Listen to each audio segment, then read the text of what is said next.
Everybody. I just want to welcome everybody back to, it's our second annual Once Upon a Readathon event. And we call it Once Upon a Time because once upon a time we can create a new story where all children have access to books so that they can learn, grow, and thrive. And it's not too late if you want to become a part of our fundraising event. You can become a fundraiser. You can create your own page and invite your friends and family to invest in our mission, invest in a child's future, because reading is the way up. It's the way that you're going to be able to break that cycle of poverty that stems from illiteracy. You can also promote the readings like we have today with our amazing guests, Christina and Willie Geist, or you could just promote literacy in general, reading in general for 30 days for, read 30 minutes for 30 days. So if you want to get involved, we're going to be posting the link to the fundraising platform and the calendar events in the comments section on both the webinar and in Facebook. And we hope you'll join us and become a part of the readathon. Today, I'm excited that we have New York Times bestselling author Christina Geist and her husband Willie Geist. They're joining us today, and Christina's going to read Buddy's Bedtime Battery. Last year, she read your other book, which was Sorry Grown-Ups, You Can't Go to School, which I love. So true. We don't want the grown-ups there.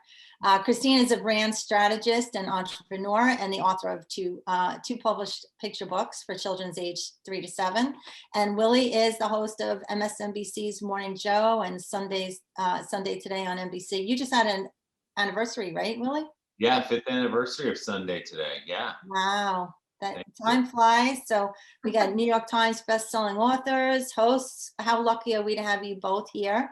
Oh, we have hello from Greenville, South Carolina is in the house. Nice. Wonderful. Hello. Wow, they're coming from all over the place. I love it. So I am so grateful to have you both back. I know how very busy you are and your time is precious. But what I love is that you are invested in our mission and you believe in the fact that all children should have access to books, to your beautiful books, to all the books that are out there. No home, no child should go without books. And unfortunately, that's the statistics for many of our neighbors. We service the New York metropolitan area, but it's throughout the country.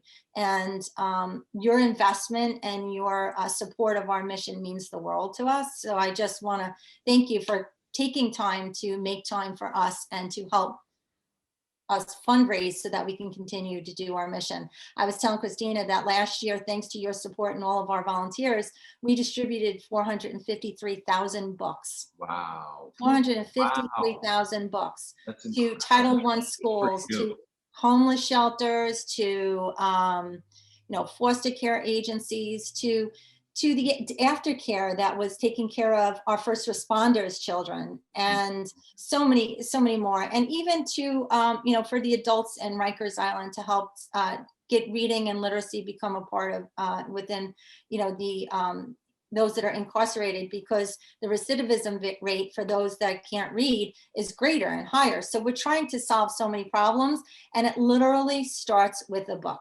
So it's a very simple premise, and we talk about the inequities that are going on in this world and, all the problems that we can't solve. We can solve one thing, and that's getting books into the hands of those that need it. And your support really means the world to us. So thank you so much. It's the least we can do. We're honored to be here. And you're right. It's so inspiring to think that you all started as a, homegrown grassroots organization in your neighborhood, in your community. What can we do? Let's do something.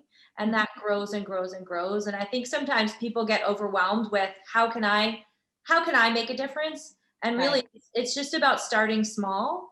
And you've done that, and you've set such a beautiful example for communities all over the country. So we're honored to be here. Yeah, congratulations. Yeah, our founder, Amy Zizlansky, did an amazing job because she saw a hole.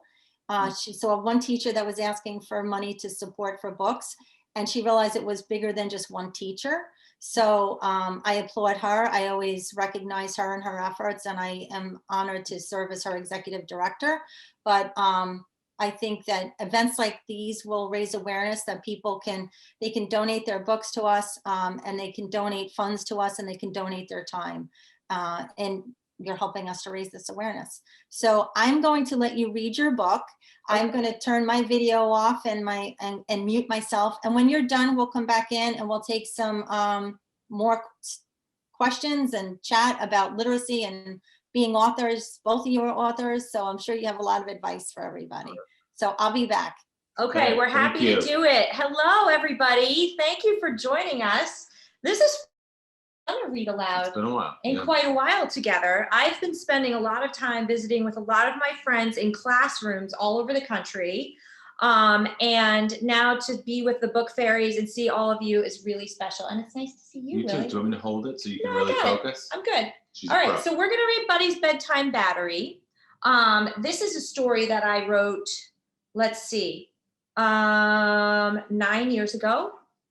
9 years? Yes, 9 years ago, I wrote this story, and it's inspired by our kids and many other kids who are, maybe not so sure about bedtime, maybe not quite there yet, maybe need a little help getting tucked in at the end of the day. And this story is illustrated by the brilliant Tim Bowers, who is a grandpa. He lives in Ohio, and he has illustrated over, I think at this point, probably over 50 children's books. And I'll tell you a couple secrets about the illustrations as we go, as we read. All right. So here's Buddy's Bedtime Battery. I'll start and then we can go back and forth. Sure. Sound good? Yeah. Okay, here we go. I am not a boy, yells Buddy, looking in the mirror at his new jammies. I am a robot. I am Buddy. Does he look like a robot to you? No. No, he's not a robot. He's very silly, but he does have robot pajamas. There they are. So I guess he's a robot tonight. I like his hair. What I he did like with his the hair, hair too. when he got out of the tub. Yeah. I Kind of like a that little too. mohawk. I like that look. All right. Oh man. Now you gotta do this. Beep. My battery is on. I can walk and talk. That was good. How I do it, I go like this. Beep. My battery is on. I can walk and talk. We all have Each our own different style. Sure. Maybe you'll try at home. Sure. That was good. I Can you like see that. up close the pictures? Yeah, there's this little battery. The drawings are so good.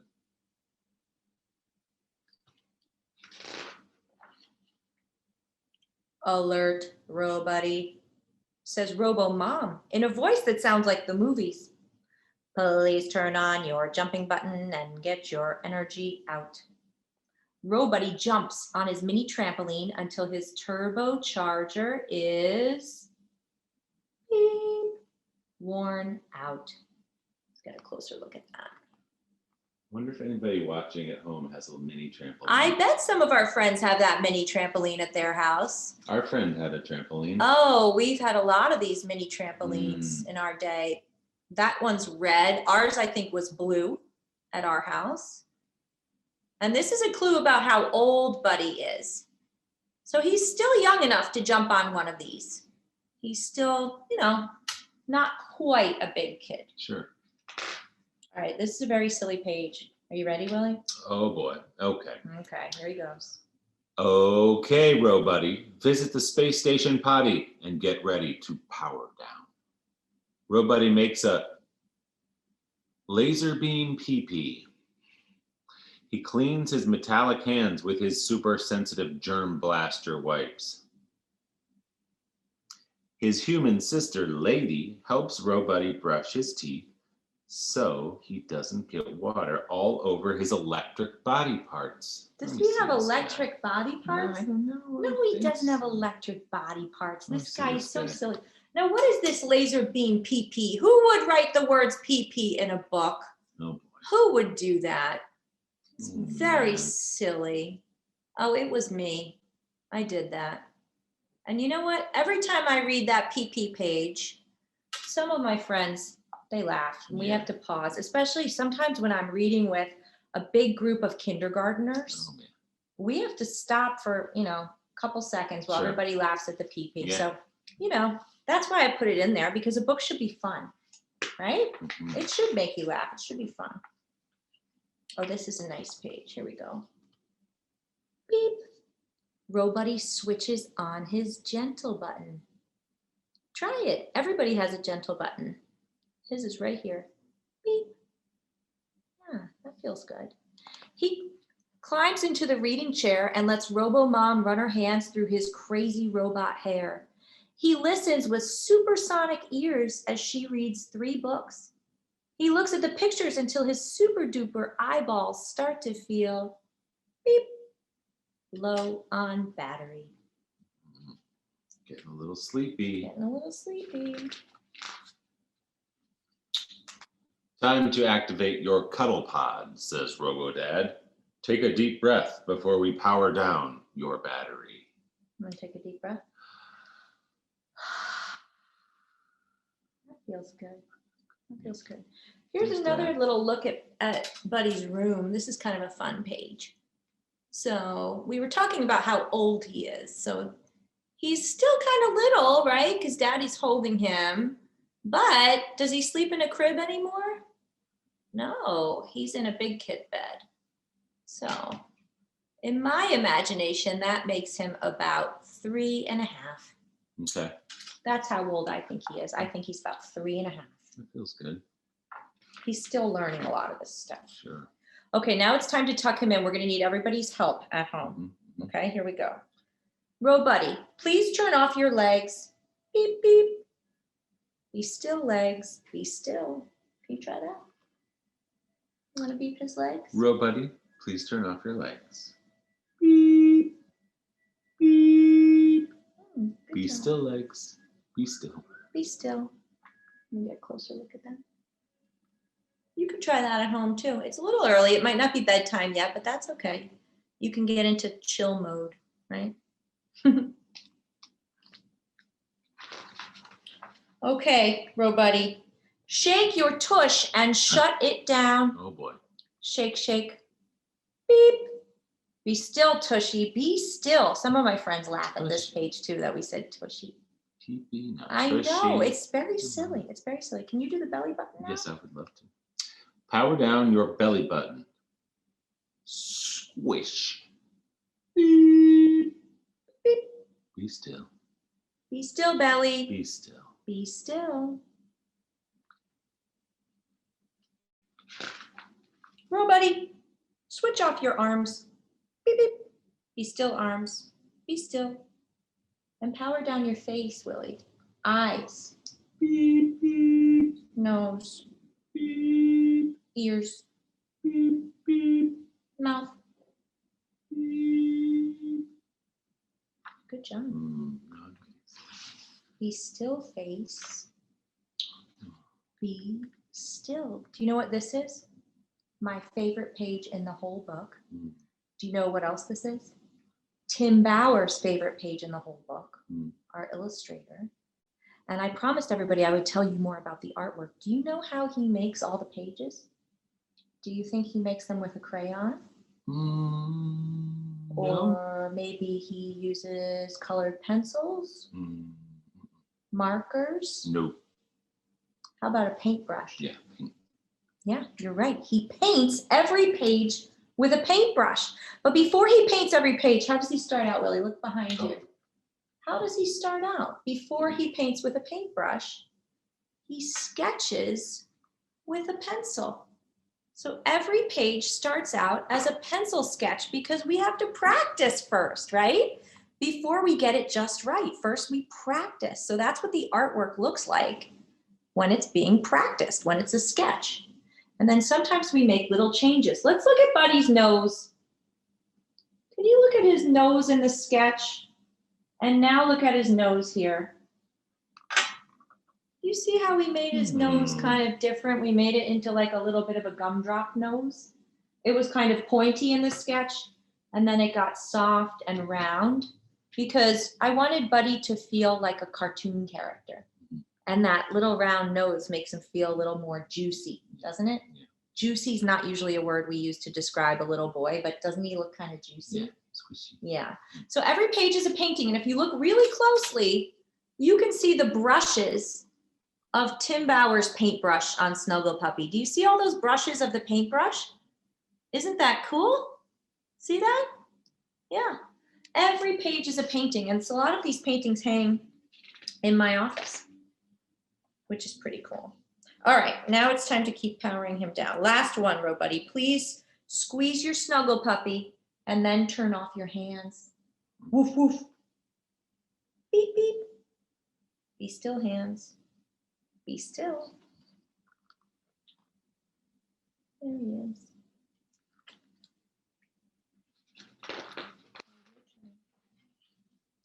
Robo Mom and Robo Dad push Row Buddy's big red power button very, very softly. Be still, Row Buddy. Be still. I think we're doing a good job. Look at him here. He looks great. Totally ready for bed, right? Yeah, it's over. Nice work. Good Nice night. work. Oh, there we go. Shh, shh, shh. That's probably Good it. night. This looks like it to me. Yeah, he's tucked in. He's tucked in tight. Look at Mom and Dad. Do you see them all the way back there? They're going to sneak out now and watch a Netflix Oh. or, you know, who knows, have some ice cream or something. Maybe they're going to eat their dinner. This looks like good. This looks like we did a good job. Yeah. Let's just make sure this is the ending. Probably over. Oh, wow. It's not the ending. What? I forgot about this, Willie. What happened? There's an Oh, extra boy. page. Maybe we shouldn't turn the page. He looks so nice and calm. You just gotta He looks so do it. happy. Should we turn it? Okay, we'll turn it. Everybody wants us to turn it. All right, but I just need you to promise you are not going to do this tonight at home. Okay? Do I have your promises? All right, here we go. Alert, alert. Row Buddy's out of his cuddle pod. What the heck? No. He's walking around in the middle of the night. What is this? We tucked him in so nicely. Oh my gosh, look at this guy. Come on, buddy. Oh, back to your pod, Row Buddy. Shh, shh, shh. Here's a little sip of water. Oh no, your puppy was on the floor. There he is. Is that why he got out of bed? Yeah, he had to get his puppy back. All right, so that's okay. All right, let's get the puppy back. And now, okay, now we need you, Willie, for this final tuck in. There now. Power down again. Back to sleep. Oh, there he is. One last. One more.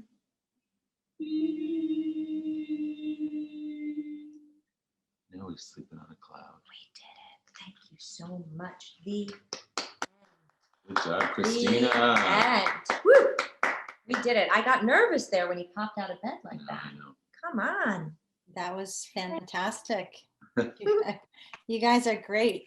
I had one comment from Samantha. She said, "You're so animated. I need you in my house every night to read to my kids." You know, I'm happy, Samantha, to, you know, point you to, there are a couple of recordings of me reading on my website. Obviously, you'll have this recording as well.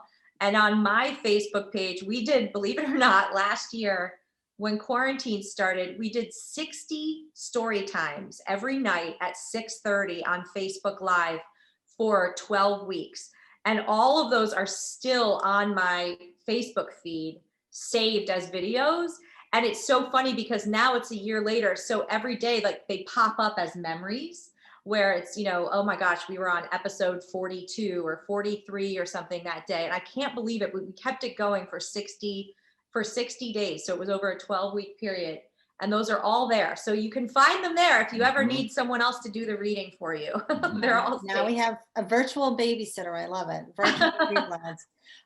So I was saying before, we have Anissa Armstrong from South Carolina is in the house, and Oh, she wanted to know. Anissa is from our story times. Yes. Oh, yeah. She said she loves story times. Hi, Anissa. Oh my God, that's awesome. Oh, that's so fun. Anissa was one of our regulars during all 60 of our episodes last year, and we've never met in real life, but here she is tonight. So it's good to see you, Anissa. Oh, that's so funny. So she said, Christina, are you working on a new children's book? Yes, I am. I have a new book called Buddy's New Buddy, and it's coming out a year from now, next summer. So right now it's actually in this sketch phase where I've seen all of the pages, which is so exciting because you write the story and then you kind of wait. And I'm working with Tim Bowers again. So he sketches every page and we look at all the layouts and then we have a chance to make adjustments. So I just saw the cover artwork last week and we made some adjustments to Buddy's outfit. So these are the things that we play around with, and then he'll paint every page. That's great, because one of the questions that we got was how much input do you have with the illustrator? Because there's so much, it's a lot of illustration. And what input do you have? Like, how often are you working together for that? Yeah, it's a great question. We actually we don't talk, we just communicate through our publisher, which is crazy, but we've worked together on 3 books now. So what happens is I write the words and I write the story, and I know ahead of time exactly how many pages I have and what's happening on each page. So I don't draw it, but I plan it, if that makes sense. And so, and my books have a very specific number of pages. They're 40 pages, but the story doesn't actually start until page 7, because the first couple of pages are just illustrations and information and title pages. So you don't actually start until page 7. And I know that ahead of time. So I have to move the story along, beginning, middle, and end, up from page 7 to page 38. And that's as much real estate as I have to work with. So I know exactly what's happening on each page, but I don't yet know what it's going to look like. I agree with all of that with my editor, and then Tim gets that and he gets to work doing all of the sketches, and I won't see anything until all of those sketches come back. So all of a sudden I sort of hand off blank pages with just words on them, and I get back a sketch of every layout. So that day is really exciting. And then I give input and I give feedback. So for example, Buddy's outfit, or in this next book, Lady's bedroom. What are some of the things in her room? Buddy's going to be in 2nd grade this time. So what does he look like now? And how does Lady look? She's in 4th or 5th grade. So they've grown up a little bit. And I'll give feedback, and so will my editor, and we'll see things again and again and again. And then we get out of Tim's way and let him do his work. Well, you must be a very good writer to describe what you want so that he can extrapolate what it is, because he's literally taking your vision and making it into life. So, and have you met? Did you say you haven't met? Yeah, we've met. We met when Buddy's Bedtime Battery came out. We did a library visit in Cleveland with the Cleveland Public Library, which is an amazing library system. And we did a book signing together, and Tim was able to drive there because he lives in Ohio. So it was like, for me, it was like meeting a major celebrity. It was so special. And, you know, he does this is what he does for a living. He gets up every day and he draws and paints and illustrates. So he's worked on so many books over the years, but at that point it was my first book. And so it was really important to me that we have a chance to meet in real life. That's great. And then Krista wants to know, did your kids enjoy the book, and what was your favorite book to read to your kids? Not your book, like someone else's book, your favorite. Great question. What was your favorite to read to our kids? Where the Wild Things Are was always a big hit. That's an obvious answer, but it's also fun when it's a great story as an adult even to read. You know, sometimes they're so young and little that it's a little silly, the kid loves it. But when you see that much creativity and that much imagination, it's something both you and your kids are really excited about, and you're happy when they want you to start over and read it again. You don't mind. Yeah. Some books, you go, oh, do you have to do that one again? And you quickly look for another one. But that can we choose another one? Yeah, I think that one was always special and has been since we were kids. So it's nice to pass on that tradition. Yeah. Yeah. Another classic for me is Ferdinand. We still sometimes, George will read Ferdinand. We've held on to it, and it's just such a sweet story. And when the movie came out a few years ago, I was really excited to see how they took that story and created this whole world around it. Yeah. So those are a couple favorites, but a more modern author of big favorite in our household was definitely Mo Willems. Oh, And I mean, his books are just so expressive and so much fun to read, and you really get into those characters and their back and forth, and their dialogue is so funny. Fun to shout, "Don't drive the bus." Yeah. yes. Yeah. Let me drive the Family bus. chants of every page. Yeah, I want to drive the bus. Yeah. Like they're a lot of fun. So Yeah, he's awesome. We're always trying to get him involved. Becca, who's a teacher, said, do you have any good tips for reading to her class? Oh, Becca, I mean, you're the master. What I try to do is get really theatrical. So when I do a Zoom, especially with my younger guys, I just kind of go for it. I was talking with a friend of mine, Adriana Trajani, who's a novelist, and I was talking about the process of writing a children's book. And I was like, look, a lot of adults say, I have this idea for a children's book, but they don't want to read it. They're sort of shy about that. And you've got to put yourself out there, and teachers know this. Becca knows this. I mean, you've got to perform it. You've got to kind of like deliver the book and really bring it to life in the way that you read it. So I do the voices, I just kind of go for it in a very theatrical way. And something about that makes a lot of adults really uncomfortable because it's like, it's not something you're used to doing every day. But teachers know this inside and out. They don't need advice from me. Yeah, well, you do a great job. You have me when you want, because it's like a show almost when you're doing your live reading. You did that last year to me. You made it so interesting and fun to watch. So thank you for that. When we do some of these readings at libraries or bookstores, I'll stand in the back and the head of the library or whoever runs the bookstore will say, how long was Christina a teacher? And when did she stop teaching?